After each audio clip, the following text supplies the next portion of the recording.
अस्सलामुअलैकुम दोस्तों, उम्मीद है कि आप सब खैरियत से होंगे। मल्टीपल विज़िट वीज़े के हवाले से जो ख़बर जवाज़ात की तरफ से आया था, बहुत ही ज़बरदस्त ख़बर था और मैं आज की वीडियो में आप दोस्तों के साथ तफसील से शेयर करूंगा कि अभी आप लोगों को बॉर्डरों पर जाने की ज़रूरत नहीं है। वो आप अपने अबशर से ख़ुद ही एक्सटेंड कर सकते हैं, लेकिन उसके लिए कुछ तरीक़ाकार है।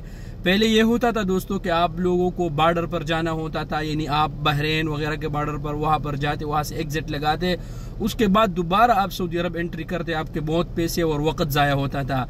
लेकिन अभी ये बहुत ही ज़बरदस्त खबर है कि अभी आप अपने अबशर से ये कर सकते हैं और उसके लिए कुछ शराइत है जो इस वीडियो में मैं आप दोस्तों के साथ शेयर करूँगा। तो वीडियो को लाइक करें और वीडियो को ज़रूर दोस्तों के साथ शेयर कीजिएगा। सबसे पहले जो शर्त है दोस्तों, शुरूत अल-खिदमा अन तकून अल-मुद्दा अल-मुब्तक़िया अला सरयान सलाहियत तशहीर अल-मुराद तमदीदा, यानी जो वीज़ा मल्टीपल वीज़ा है, ये सिंगल विजिट वीज़े की मैं बात नहीं कर रहा हूँ, मैं मल्टीपल वीज़े की बात कर रहा हूँ कि जो वीज़ा आपने एक्सटेंड करना है उसमें कम से कम 7 दिन बाकी होने चाहिए। यानी अगर आप 1 महीने या 2 महीने पहले उसको एक्सटेंड करना चाहते हैं तो वो नहीं होगा। और दूसरा जो है, उस पर ज़्यादा से ज़्यादा 3 दिन से ज़्यादा टाइम नहीं गुजरना चाहिए।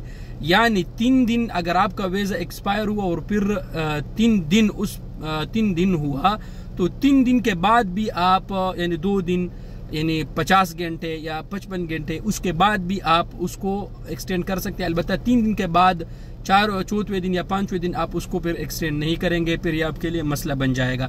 तो इसका आप लोग ख्याल रखें। नहीं यानी वीज़े में कम से कम आपके 7 दिन बाकी हो और 3 दिन उस पर गुजरे हुए तब भी आप उसको एक्सटेंड कर सकते हैं। दूसरा जो शर्त है दोस्तों वो है कि पासपोर्ट जो है जिसका आपने वीज़ा एक्सटेंड करना है उसका पासपोर्ट जो है ना वो वैलिड हो, उसमें टाइम होना चाहिए। और तीसरा जो है, जो ये हर कोई एक्सटेंड नहीं कर सकता, जिसने आपके लिए विजिट वीज़ा किया है वो अपने अबशर से उसको एक्सटेंड कर सकते हैं। चौथा जो शर्त है वो ये है कि आपका तामीन जो है ना वो लाजिमी हो, आपका तामीन हो तब भी आपका वीज़ा एक्सटेंड होगा। और इसके अलावा 5वां जो शर्त है दोस्तों वो है आपके जिस ज़ायर को आपने बुलाया है उसके नाम पर कोई भी आदम मौजूद मुखालफात मरूरिया फी सजल ज़ायर, यानी उसके नाम पर कोई भी ट्रैफिक वायलेशन नहीं होना चाहिए। ट्रैफिक वायलेशन होगा तो उसको अदा करने के बाद ही वो एक्सटेंड होगा। जो 5वां शर्त तो हो गया दोस्तों। जो 6ठा शर्त है दोस्तों वो है कि वजूद ज़ायर दाखिल मुमलका, वो सऊदी अरब में अंदर होना चाहिए, यानी सऊदी अरब में उसका यहाँ होना ज़रूरी है। अगर आउट ऑफ कंट्री हो तो फिर उसका एक्सटेंड नहीं होगा। और 7वां जो शर्त है दोस्तों, सदाद रसूम तमदीद ताशीर ज़ियारा, और उसने जो एक वीज़ा एक्सटेंड के जो फीस है उसने वो अदा किया होगा। तो ये कुछ शराइत थे दोस्तों, बहुत आसान है।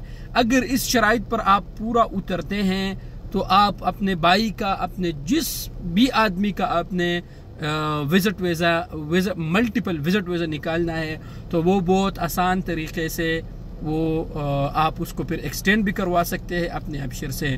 तो उम्मीद है कि आप दोस्तों को वीडियो पसंद आया होगा। ज़रूर वीडियो दोस्तों के साथ शेयर करें, लाइक करें और इस वीडियो को ज़रूर दोस्तों के साथ शेयर कीजिएगा। शुक्रिया।